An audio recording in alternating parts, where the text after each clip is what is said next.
Por que o Brasil conseguiu acabar com duas das maiores certezas de nossa história? Que o nosso enorme potencial hídrico nos daria energia limpa, renovável e abundante ao longo dos séculos.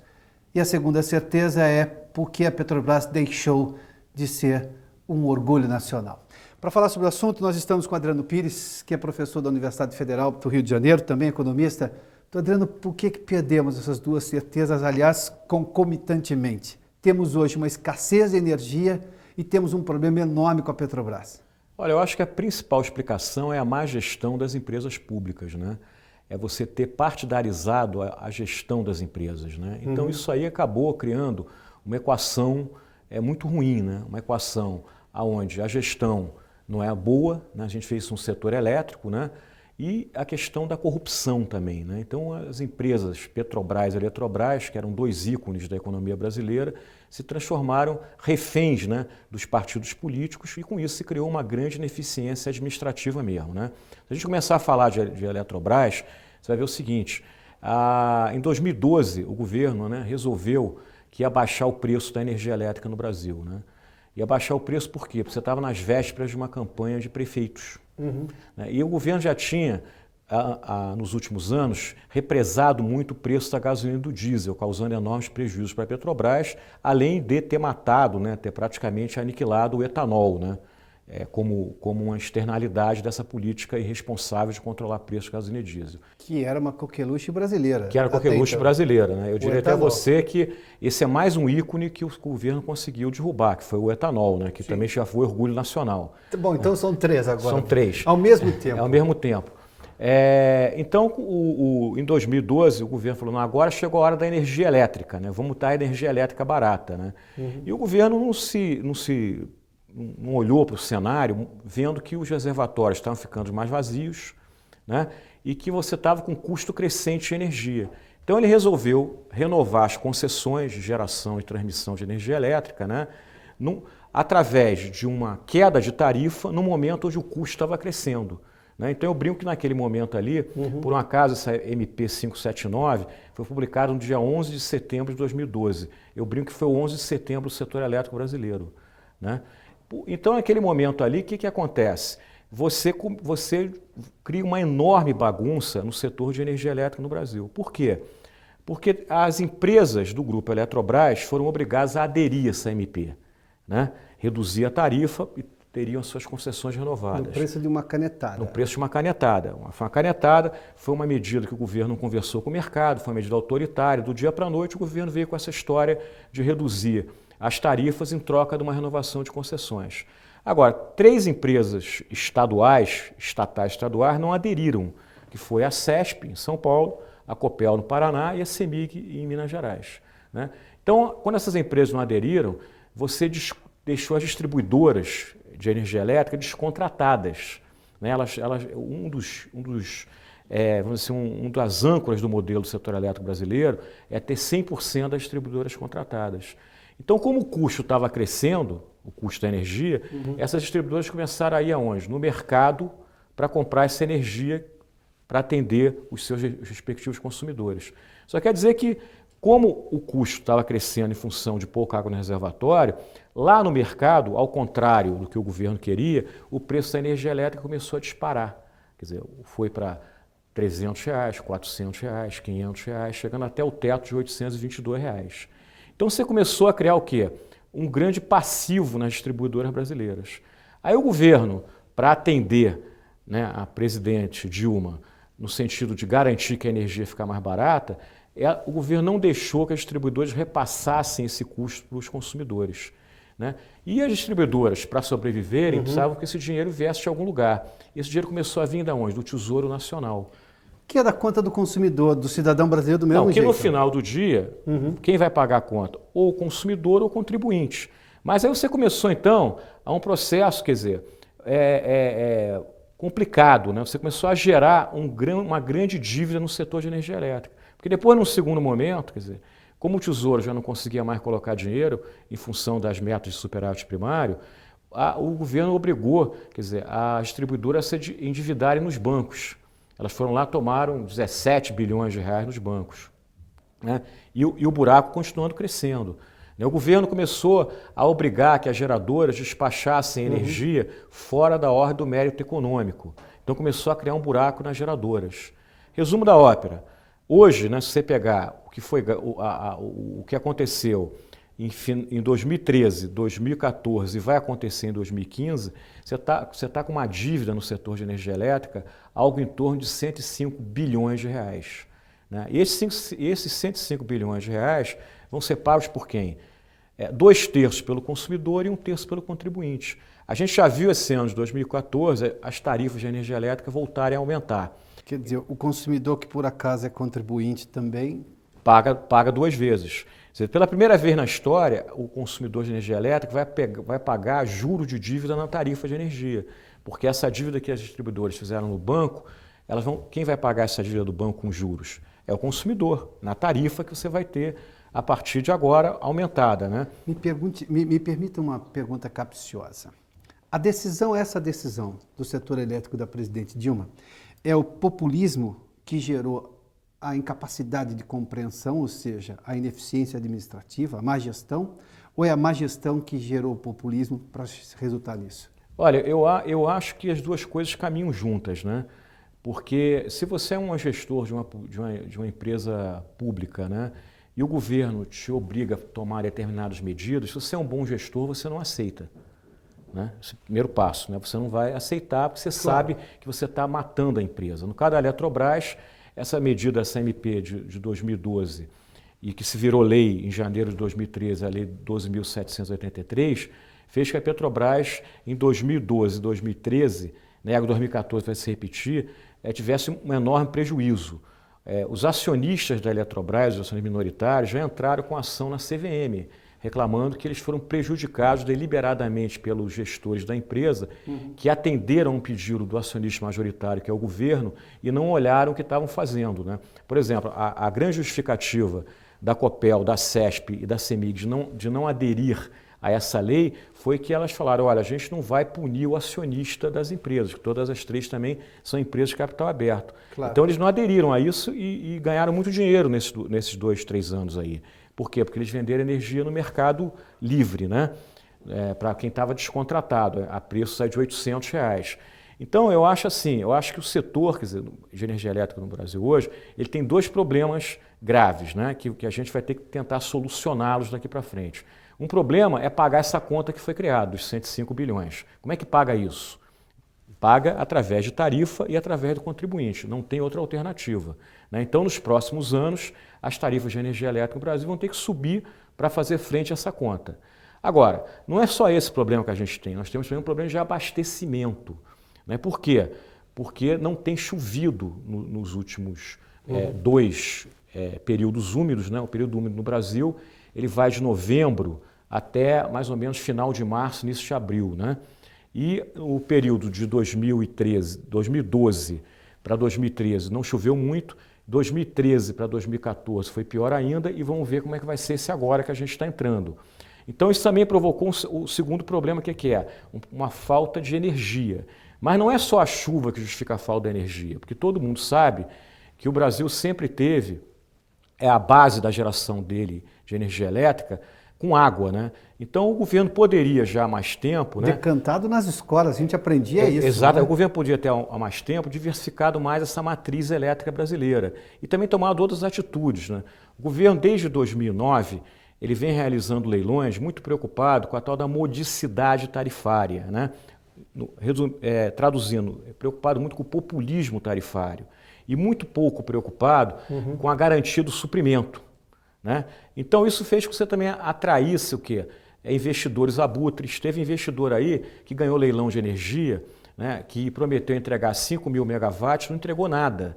Né? Diz que não tem dinheiro, quebrou a empresa.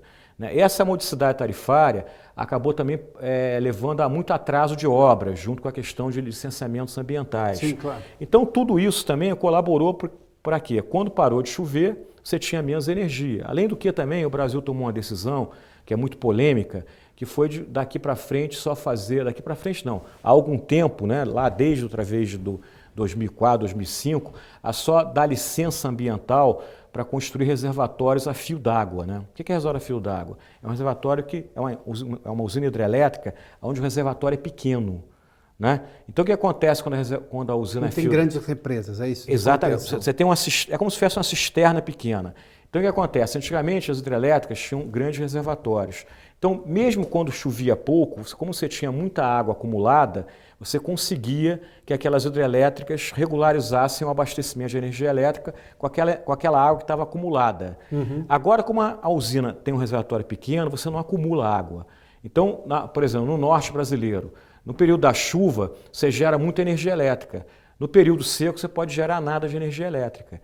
Então, essa decisão também de construir reservatórios a fio d'água também acabou causando esse problema de abastecimento que você tem hoje. Né? E o governo não apresentou soluções para que isso fosse mitigado, né? Minimizado. Eu imagino que isso aí passe por uma preocupação ambiental, porque sempre há uma reclamação com relação a grandes lagos. O lago de Itaipu não gerou tanta reclamação porque não foi feito nos anos 70, 80. Tucuruí é a mesma coisa, Sobradinho é a mesma coisa. Agora, a gente tem que entender o seguinte, na hora que você abre mão de grandes lagos, você tem que ter usina térmica funcionando. Né? É preciso ter uma alternativa. Precisa ter uma alternativa. Períodos de seca acontecem no mundo desde... Exatamente. E a alternativa o que é? É a térmica. Né? Que térmica? Pode ser uma térmica a óleo, que é pior ambientalmente. Pode ser uma térmica a carvão, que também é pior ambientalmente. Pode ser uma térmica a gás, que é melhor, porque o gás é fóssil, mas os fósseis são menos poluentes. Ou pode ser uma térmica nuclear, que é menos poluente ainda, mas que existem muitas restrições em função dos acidentes que têm ocorrido em diversos países, principalmente o último que aconteceu no Japão. Então, se você decidiu que não vai fazer mais usina com reservatório, você tinha que também decidir construir térmica, coisa que o governo não fez. Então, o governo começou a apoiar muito a questão da eólica.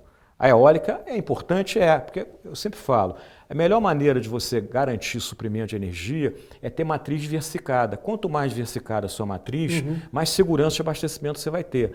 Agora, a eólica é importante, ambientalmente é melhor, é uma energia mais limpa, mas a eólica ela não substitui a hidrelétrica, porque a eólica é uma energia intermitente, ela só gera quando venta. Então, ela não consegue regularizar a usina da térmica, por isso que você tem que ter a usina da hidrelétrica. Por isso que a térmica é que regulariza. A eólica, ela complementa, entendeu? Sim, claro. Então é isso. Se eu tenho muita energia eólica, eu paro um pouco, eu seguro um pouco o fornecimento de energia hidrelétrica, porque está parada no lago. Isso, agora a eólica, ela não atende, quer dizer, porque como ela é intermitente, o que pode acontecer? Quando eu tenho pouca água no reservatório, pode ser também que não esteja ventando. E se não ventar, não tem energia. A térmica não, ela funciona em tempo inteiro desde que eu coloque combustível lá dentro. Por isso que a energia que substitui a hidrelétrica na base do sistema é a térmica. Deixa eu dar um exemplo, Nordeste. Nordeste, hoje, você tem muita eólica no Nordeste, mas tem que ter cuidado com a eólica do Nordeste, por quê? Porque você tem a ponta do sistema. O que é a ponta do sistema? Quando durante o dia, você tem um consumo de energia mais ou menos equilibrado. Chega a determinadas horas do dia, principalmente no verão, você tem um pico de energia. Né? Porque as pessoas, por exemplo, ligam muito ar-condicionado. Né? A eólica não consegue atender esse pico, porque você não pode deixar ela parada e ligar só na hora do pico. A térmica pode fazer isso. Tá certo? Então, hoje, você vai ter esse verão que está começando agora, pode ser que seja um verão com muitos apagões, ou apaguinhos, como o governo gosta de falar. Por quê? Porque como você está com todas as térmicas ligadas, porque os reservatórios estão vazios, você não tem máquina disponível para atender a ponta do sistema. Então, se der um pico de energia, você vai derrubar o sistema, porque não tem energia para entrar. Então, pode ser um verão onde a gente vai conviver com muitos apagões e apaguinhos em função de você não ter máquinas para ligar. Então, é o que eu estava te falando. Além do problema econômico-financeiro, dos 105 bilhões que temos que pagar essa conta, você hoje tem um problema de abastecimento. E esse problema de abastecimento... Estratégico, isso é estratégico. É estratégico. Né? Problema de abastecimento... Falta de planejamento estratégico. Falta de planejamento estratégico. Você tem um problema de curto prazo, que é o verão. Se as temperaturas estiverem muito elevadas, você vai aumentar o risco elétrico, que significa que você pode ter uma série de apagões e apaguinhos nesse verão. E se não chover muito, de novembro até março, você pode ter em abril, maio, um racionamento de energia, em abril, maio de 2015. Né? Ou então você começar a ter cortes seletivos, porque você não vai ter energia suficiente para atender toda a rede. Por que nós chegamos nesse nível de, se eu me permita a expressão, talvez até simplória, por que chegamos nesse nível de lambança administrativa com relação a coisas tão estratégicas como fornecimento de energia? Aliás, que a energia mais cara é aquela que não tem. Exatamente. Eu acho que volto a dizer, eu acho que a explicação principal é que você politizou as decisões na área de energia, né? Você deixou as decisões técnicas de lado e priorizou as decisões políticas, né? Mas isso é uma sequência histórica já. Isso é uma sequência histórica. No caso do setor de energia elétrica, começa em 2009, como eu te falei, quando o governo realiza leilões a partir de 2009, ele antes realizava também, mas a partir de 2004, 2005, quando o governo do presidente Lula se iniciou, ele estava muito preocupado em não ter um racionamento como houve no Fernando Henrique, em 2001, 2002. Então ele fez leilões que ele tinha preocupação com modicidade, mas tinha preocupação com garantia de suprimento de energia elétrica. A partir de 2009, ele deixou de ter a preocupação com garantia de suprimento, só teve preocupação com modicidade tarifária. E a partir de 2012, exagerou na dose, quando ele fez aquela MP, onde ele baixou a tarifa quando o custo estava subindo. Então a explicação dessa lambança que você coloca, que tem no setor elétrico, ela é o quê? Má gestão do setor. Ou seja, você deixou a gestão técnica muito de lado e você passou a ter uma gestão muito mais preocupada com o calendário político, uma gestão muito mais preocupada em agradar os partidos da base aliada. A Petrobras é vítima disso também? A Petrobras é a grande vítima, né? A grande vítima é a Petrobras, mais ainda que o setor elétrico. Por quê? Porque é uma empresa muito maior, né? A Petrobras é a grande vítima porque ela é a maior empresa brasileira, né? Pelo menos foi um dia, né? Hoje já não é mais também, né? Mas a Petrobras ela tem uma história outra vez muito interessante, porque essa lambança na Petrobras, ela começa, por incrível que possa parecer, a partir do momento que o governo anuncia a descoberta do pré-sal, né?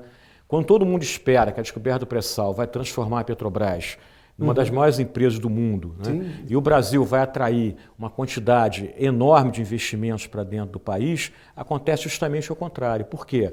Porque quando o governo anuncia a descoberta do pré-sal, o governo passa a intervir exageradamente na Petrobras e uma intervenção muito política, ou seja, os diretores passam a ser nomeados em função de agradar os partidos políticos da base aliada, e a Petrobras passa a ser um instrumento de política econômica e um instrumento de política partidária. Instrumento de política econômica em que sentido? Você controla o preço da gasolina do diesel dali para frente, com que objetivo? Esconder a inflação. Então você vai usar o preço da gasolina e do diesel para controle inflacionário. Isso vai causar o quê? Que é para esconder uma política econômica mal feita e mal executada também. Qualquer país desenvolvido, né, minimamente desenvolvido, você controla a inflação com política monetária e fiscal, e não controlando política de tarifa de energia elétrica e preço de gasolina e diesel. Então você começa ali, principalmente a partir de 2009, a controlar muito o preço da gasolina e do diesel.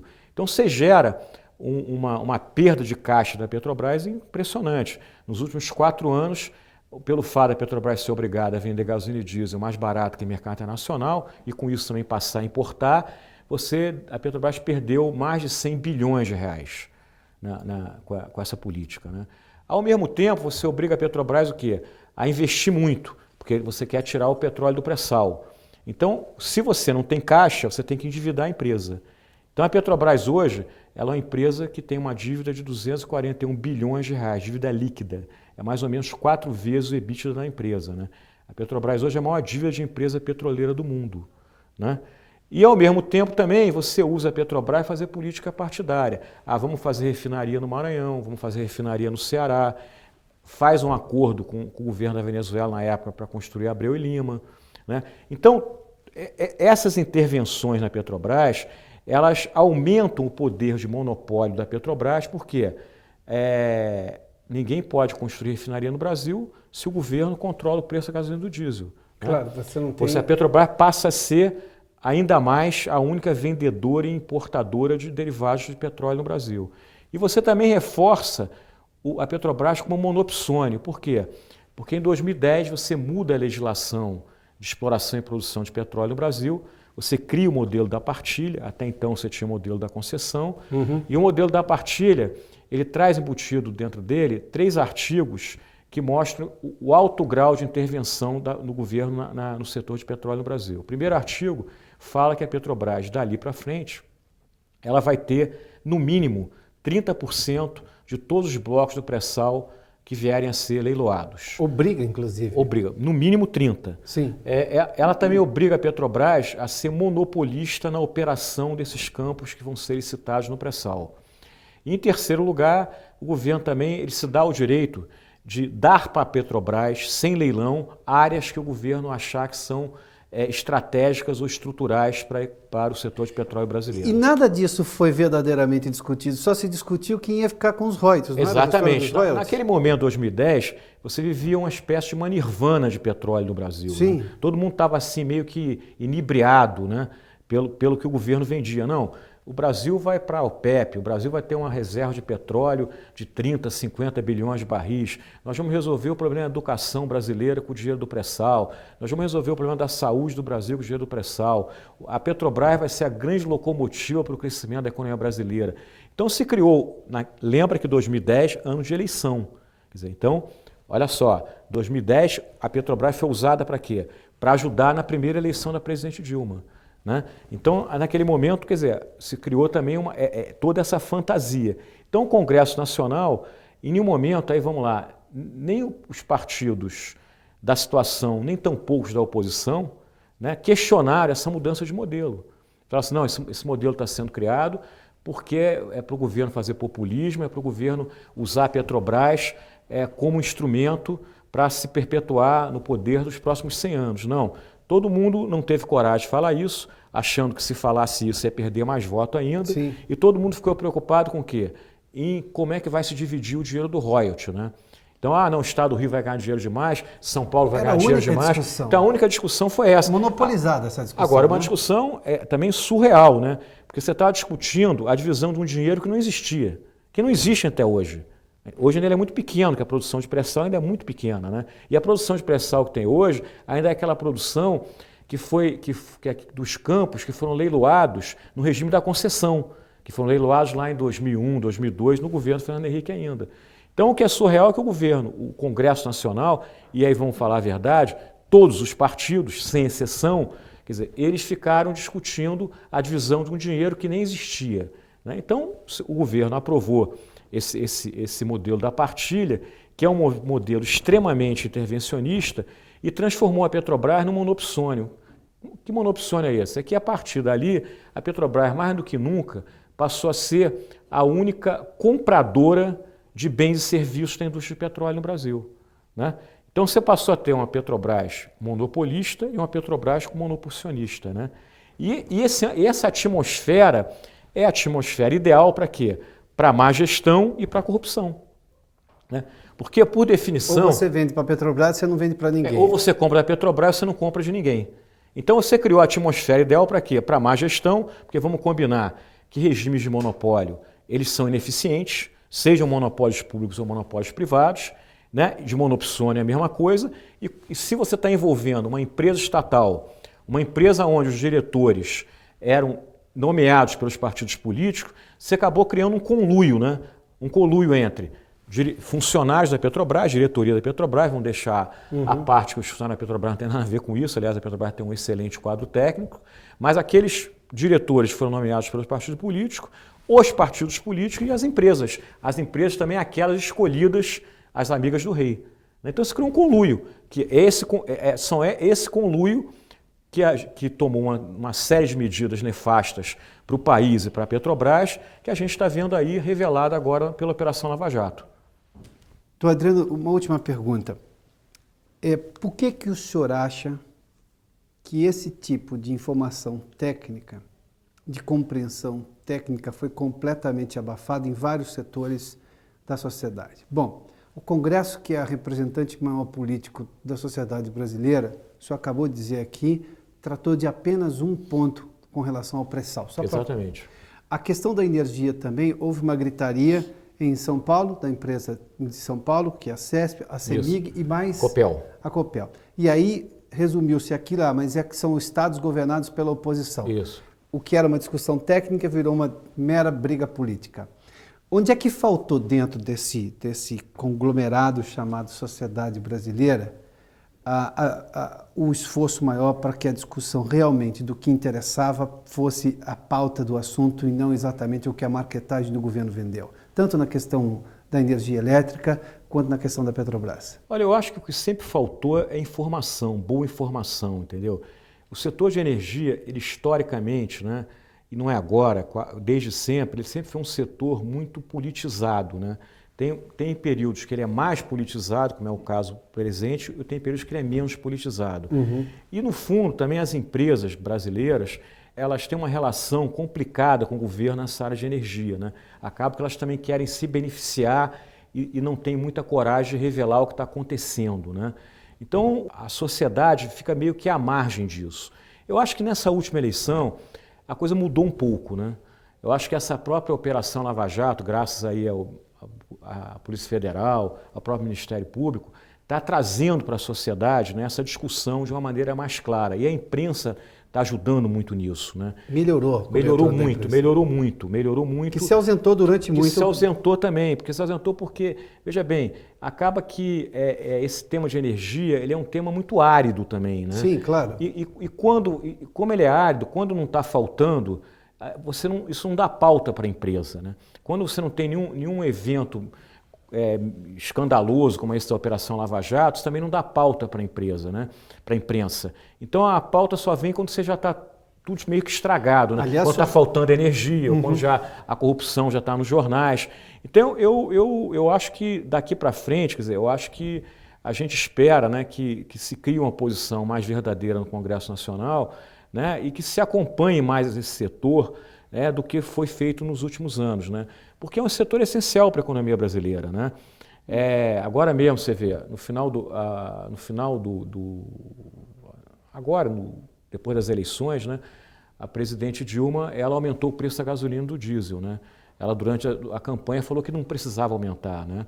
Aumentou por quê? Porque agora vai aumentar porque nós, brasileiros, consumidores de gasolina e diesel, é que temos que pagar pelo dinheiro que foi roubado na Petrobras. Então tem que aumentar o preço da gasolina para melhorar as finanças da Petrobras. Quase 10 bilhões. Entendeu? Então é esse tipo de coisa que precisa ter de ser dito com clareza. Olha, o que está acontecendo é isso, quer dizer, que essa política temerária, né, que foi feita tanto na Petrobras como no setor elétrico, a conta está vindo para nós, consumidores e contribuintes, que não fomos em nenhum momento consultados sobre o que estava sendo feito, né? Mas na hora de pagar a conta, sobra para mim, sobra para você, sobra para toda a sociedade brasileira. Então eu acho que a gente tem que exigir mais transparência, né, do governo. Afinal de contas, se você tem duas empresas, como a Eletrobras e a Petrobras, cujo acionista majoritário é o governo, né, isso significa que nós, brasileiros, somos os acionistas majoritários. Então a gente, como sociedade, tem que aprender a exigir mais transparência do que está acontecendo. Agora, isso é um processo lento, né? É um processo que a sociedade tem que aprender muito devagar, a gente sabe que as coisas não são tão simples assim, né? Eu vou me permitir revelar uma frase que o senhor disse antes da entrevista aqui. No Brasil, antes dessa eclosão dos escândalos da Petrobras, podia-se falar mal da seleção brasileira, mas não da Petrobras, é isso? É isso mesmo. A Petrobras sempre foi um ícone na economia brasileira, né? Para a sociedade brasileira, né? E esse ícone faz com que a Petrobras sempre seja colocada numa espécie de um altar, né? Então ninguém pode ali falar nada de Petrobras, né? Então a Petrobras, com isso, ela sempre teve uma soberba muito grande, né? Então essa soberba sempre foi uma característica da Petrobras, não agora no governo do PT, no governo do PSDB, nos governos militares, sempre a Petrobras foi uma soberba, né? Teve uma soberba muito grande. O que aconteceu no governo do PT, particularmente do segundo governo do presidente Lula e no governo da presidente Dilma, é que além da soberba ter crescido para andares inimagináveis, né? Você também teve dois fatores também que ficaram totalmente fora do controle, né? Que é a má gestão, né, e a corrupção. Então você junta soberba, má gestão e corrupção, quer dizer, deixou a Petrobras nessa situação hoje que a empresa já não é tão mais orgulho dos brasileiros, né? A gente fica triste enquanto brasileiro de ver a Petrobras hoje sendo investigada pela SEC, né? Que é a CVM dos Estados Unidos. A gente fica triste de ver a Petrobras sendo investigada pelo Departamento de Justiça americano, né? A gente fica triste de ver diretores da empresa sendo presos pela Polícia Federal, né? A gente fica atônito de ver como é que gerentes da Petrobras podem ter colocado na mão em 100 milhões de dólares. Né? Então, tudo isso são revelações que é nesse sentido que eu sempre coloco. Isso tudo tem que servir para alguma coisa boa acontecer, né? Eu acho que esse cenário que a gente está passando de setor elétrico brasileiro, de setor de petróleo principalmente, ele deveria servir para a gente refundar a Eletrobras, refundar a Petrobras, né? Dentro de novos parâmetros, né? Que parâmetros são esses? Poxa, se a gente tem duas empresas que são de capital aberto, o primeiro ponto é que o governo tem que respeitar o acionista minoritário e respeitar também o majoritário. O governo tem que deixar de pensar que essas duas empresas lhe pertencem. As empresas não lhe pertencem. Esse governo é um governo de plantão, que pode amanhã mudar. Então essas empresas pertencem à sociedade brasileira. Se pertence à sociedade brasileira, a sociedade tem que exigir transparência, o governo tem que mostrar o que ele está fazendo com essas empresas. Tá certo? Então o governo tem que deixar de usar essas empresas para fazer política econômica, de controle da inflação. Né? O governo tem que mostrar para a sociedade que, se ele fizer isso, ele está comprometendo o abastecimento de energia. E sem energia, quer dizer, é a tarifa mais cara que existe. Sem energia o país não cresce. Né? O Brasil, ano passado, por que o Brasil não teve racionamento de energia em 2014? Porque a economia não cresceu. Você criou situações sui generis. Tem empresas no Brasil hoje que, em vez de produzir alumínio, em vez de produzir cerâmica, em vez de produzir ferro e ligas, fecharam as empresas e estão vendendo energia no mercado. Estão desempregando gente para vender energia, porque vender energia dá mais dinheiro, dá mais receita do que vender o produto que eles fabricam há anos. Né? Então nós temos que refundar essas empresas dentro desses critérios. Né? Você tem que botar gente administrando essas empresas, gente que tem condições técnicas para isso. Você tem que utilizar o critério da meritocracia. Mas eu fico com a sua frase, para mim, fantástica. Podia se falar mal da seleção brasileira, da Petrobras não. Não, de jeito nenhum. Mas hoje isso está mudando. Mas hoje isso está mudando, que né? Bom. Eu acho que depois do 7-1 também da Alemanha, até da seleção brasileira, a gente também está começando a falar cada vez mais mal. Adriano Pires, muito obrigado. Obrigado pela entrevista. Obrigado a você. Uma vez mais. Prazer grande.